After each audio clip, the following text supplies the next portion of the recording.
Hello everyone, welcome to Unbox-Anything. Today we are unboxing the TP-Link Powerline Ethernet Adapter Starter Kit AV1000. It's a gigabit port. It's a plug and play Ethernet over existing power lines.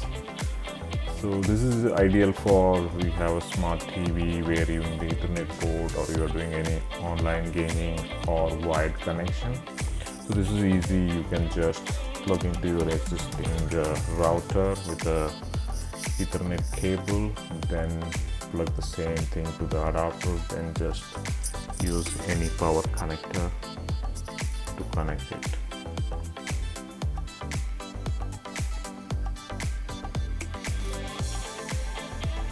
Let's go ahead and unbox it.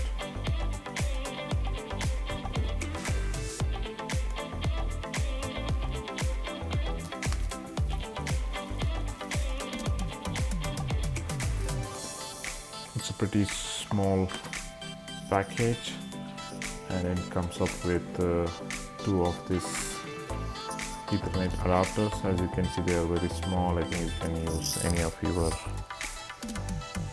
power connecting, and it comes up with the Ethernet port, and it do come up with two of the Ethernet cable to connect, and it has a guide where you can refer how you want to use it. It's pretty simple. So as you can see on the just from the from the router, it goes to the adapter from the cable, and from the other side you can connect to anywhere in your house. So yeah, it's very easy to use, and it's pretty small. That's all. Thank you for watching.